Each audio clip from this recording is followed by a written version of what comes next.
Spain का एक छोटा सा खूबसूरत पहाड़ी शहर, जहां दिन के उजाले में तो सब कुछ ठीक लगता है, पर जैसे ही रात होती है वहां की हवा में एक खौफ घुल जाता है। तो चलिए आज आपको सुनाते हैं सलोब्रेना की मुर्दा दुल्हन की कहानी। जरा सोचिए, क्या होगा अगर कोई आत्मा सदियों से किसी का इंतजार कर रही हो और एक दिन उसे लगे कि आप ही वो इंसान है जिसका उसे इंतजार था। यही सवाल इस कहानी के बिल्कुल सेंटर में है। तो कहानी की सेटिंग है सलोब्रेना। दिन के वक्त ये जगह बिल्कुल किसी पोस्टकार्ड जैसी लगती है। सफेद घर, पत्थर की गलियां और चर्च की घंटियों की मीठी आवाज। लेकिन जैसे ही सूरज ढलता है यही शहर एकदम बदल जाता है।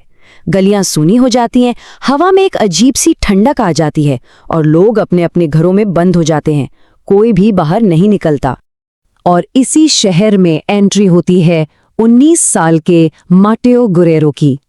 वो एक आर्किटेक्चर स्टूडेंट था जो मैड्रिड से यहाँ पुराने यूरोपियन डिजाइन्स पर रिसर्च करने आया था। सलोब्रेना के पुराने चर्च और सदियों पुराने घर उसकी स्टडी के लिए परफेक्ट थे।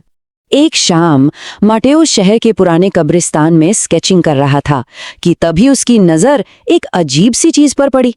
एक अकेली कब्र के ऊपर एक टूटा हुआ शादी का मेहराब खड़ा था।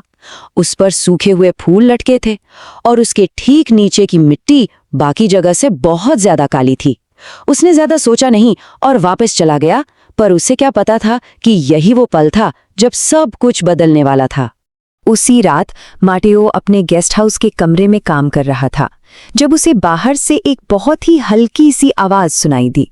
उसने खिड़की से बाहर झांका तो गली के कोने में उसे एक सफेद साया खड़ा दिखा। ऐसा लग रहा था जैसे किसी औरत ने कोई लंबा सफेद गाउन पहना हो। माटेओ ने सोचा शायद कोई टूरिस्ट होगी, लेकिन इससे पहले कि वो कुछ और सोच पाता, पलक झपकते ही वो साया हवा में जैसे खुल गया, गायब। डर की असली शुरुआत तो ऐसी ही छोटी समझ न आने वाली घटनाओं से होती है ना। अगली रात वही आवाज फिर से आई, पर इस बार और भी करीब। माटेओ ने हिम्मत करके खिड़की खोली तो उसे पत्थर की सड़क पर गीली मिट्टी के पैरों के निशान दिखे, और ये निशान सीधे उसी पुराने कब्रिस्तान की तरफ जा रहे थे। अब उससे रहा नहीं गया और वो उन निशानों का पीछा करते करते कब्रिस्तान पहुंच गया। कब्रिस्तान के अंदर हवा अचानक बहुत ठंडी हो गई। माटेओ उस टूटे हुए शादी के मेहराब के पास पहुंचा और तब उसने उसे पहली बार देखा। मेहराब के ठीक नीचे एक औरत खड़ी थी, एक पुराने सफेद वेडिंग गाउन में। उसका चेहरा एक लंबे घूंघट से ढका हुआ था। ऐसा लग रहा था जैसे वो सदियों से बस किसी का इंतजार कर रही हो। वो औरत धीरे धीरे माटेओ की तरफ पलटी।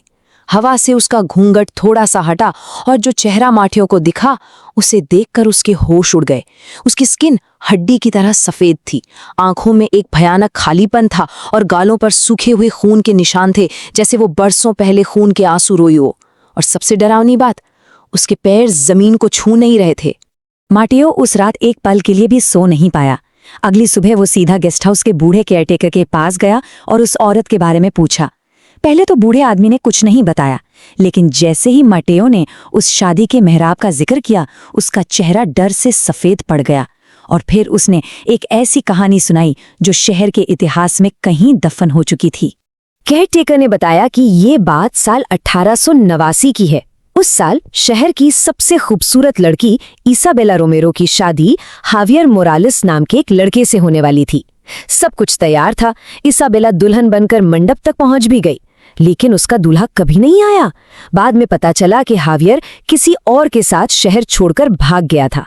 इसाबेला ने पूरी रात उसी मेहराब के नीचे उसका इंतजार किया और सुबह होने से ठीक पहले टूटे दिल से उसकी मौत हो गई। इसाबेला को उसी कब्रिस्तान में दफनाया गया, लेकिन उस दिन के बाद से शहर के लोगों को अक्सर रात में एक सफेद गाउन पहनी औरत उसी मेहराब के नीचे खड़ी दिखती है, जैसे वो आज भी अपने दूल्हे के वापस आने का इंतजार कर रही हों। लोग उसे मुर्दा दुल्हन या द कॉप्स ब्राइड बुलाने लगे। ये सब सुनकर माटेओ भागा भागा चर्च के पादरी के पास गया। पादरी ने उसकी पूरी बात सुनी और एक सवाल पूछा, क्या तुमने कब्रिस्तान से कोई चीज उठाई थी? तब माटेओ को याद आया कि उसने उस मेहराब से कुछ सूखे फूल अपनी स्केचबुक में रख लिए थे, और यही उसकी सबसे बड़ी गलती थी। पादरी का चेहरा एकदम गंभीर हो गया। उसने माटियो को बताया कि उन फूलों की वजह से इसाबेला की आत्मा अब उससे जुड़ गई है। उसे लग रहा है कि उसका दूल्हा हैवियर इतने सालों बाद उसे लेने वापस आ गया है। पादरी ने उसे चेतावनी दी, फौरन ये शहर छोड़कर चले जाओ, वरना वो आत्मा तुम्हारा पीछा कभी नहीं छोड़ेगी। उस रात डर अपने चरम पर था। कदमों की आवाज सीधे माटियों के कमरे के दरवाजे पर आकर रुकी। हवा में गीली मिट्टी और सड़े हुए फूलों की एक अजीब सी महक भर गई। फिर दरवाजे का हैंडल अपने आप धीरे धीरे घूमने लगा। दरवाजा खुला पर बाहर कोई नहीं था, और तभी माटियो की नजर खिड़की पर पड़ी। बाहर शीशे से सटा हुआ वही भयानक चेहरा उसे घूर रहा था।